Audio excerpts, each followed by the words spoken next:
galing sa abroad dati na naibenta lang po sa kanya ni Doc Hani. Maliit, kunti lang po siya noon. Mga kinulture ni Doc Hani. tapos inalagaan po niyang mabuti. So, dumami Dumami po siya. ng dumami. Opo. Sa laboratory na. Opo, sa laboratory nasa na po. mismo, nandito po sa loob siya.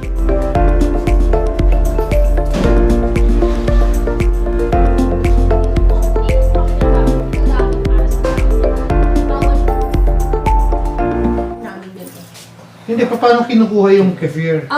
Sinasalak po. Sinasalin po namin using po the Tabo? ano Tabo yung na? may mga Sandok. po kami. May mga paratos May mga po. paratos po kami, may mga ganito po. Pero naka-ano po kami, naka-gloves po kami with the ano po. Hindi po bawal po kaming pumasok na nakaganito lang. Kailangan po naming mag-gloves, lahat-lahat. Oo. Pero dito, ang labas lang po dito. Meron pong sariling gamit dito sa loob. Fermentation Yes. group. So,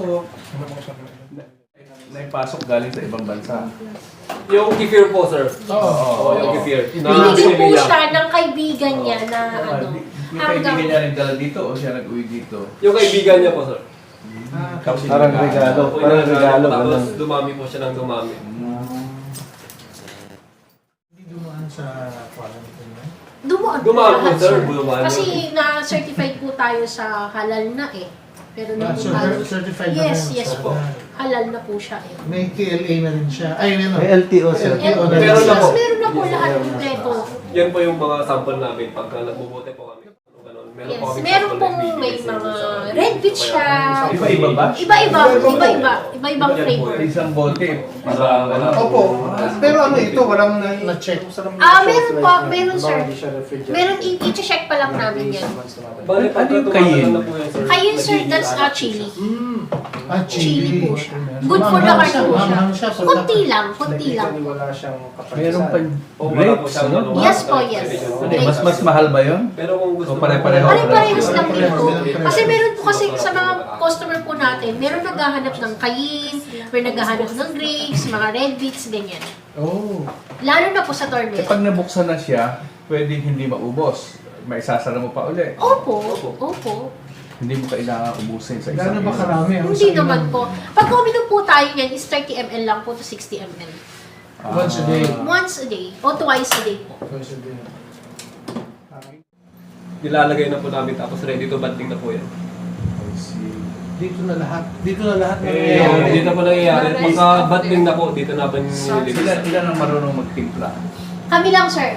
Kayong dalawa. Ako tsaka yung pamangkin ko lang. Ang authorized lang po. I see. Kapatid po ako ni Doc. Oo. Tapos ano? So, yun ang ano doon. Opo. Hindi siya trade secret. Hindi Trade siya... secret. Hindi siya Tinuro patented. ni Tinuro Dr. patented. Patent, trade secret.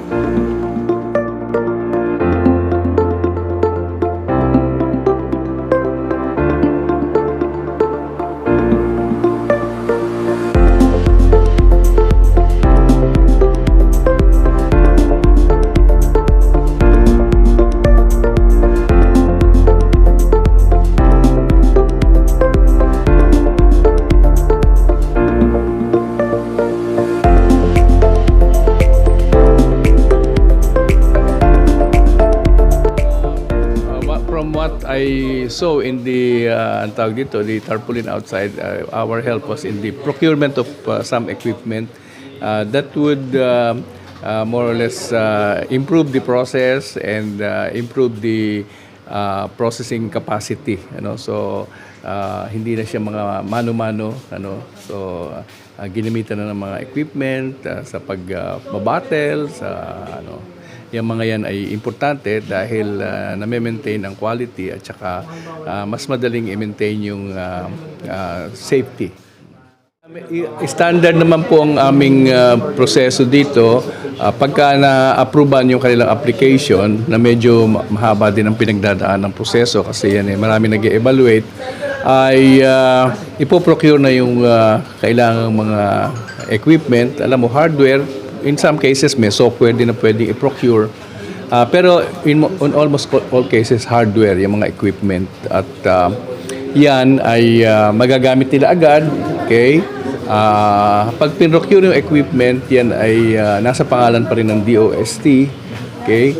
Bibigyan sila ng 1 year na grace period bago magsimulang maghulog ng reimbursement namin, and then on a monthly basis for 3 years, 36 months ay tatapusin na ang pagbabayad. So kamukha nung nakalagay dyan sa announcement sa labas, by October 2020 ay dapat bayad na sila. So by the time na full reimbursed na kami, fully reimbursed, ayan, ililipat na namin ang title ng mga equipment sa kanila. Walang interest. But pwede bang silang mag-avail sa for the second? Usually merong second round, hindi lang agad-agad kasi may waiting line. Oo. Saan nakita ninyong production nila, sir? Ano ba Maayos naman, oo. Hindi ko lang talaga nakita kung ano yung talagang itsura nung microorganisms na nagpe-ferment. So, can POSC, sir, can give assistance doon po sa marketing nila or hindi na? Sa processing lang kami, oo. Ang hindi namin pinapakialaman na yung marketing, at saka hindi rin kami pwedeng magbigay ng assistance sa pagpapatayo ng building. So, pares po sa mga ibang nating tinutulungan ng DOST, we recommend po yung ganito pong binibigyan na assistance from the DOST. Oo, magandang opportunity sa kahahanap ng i-advance namin ng pera at babayaran mo ng walang interest, very good opportunity. Kaya lang hindi po pwedeng habang panahon ganun, So after availing, okay, maybe once or twice, then any future needs for funding will go to the usual banking system.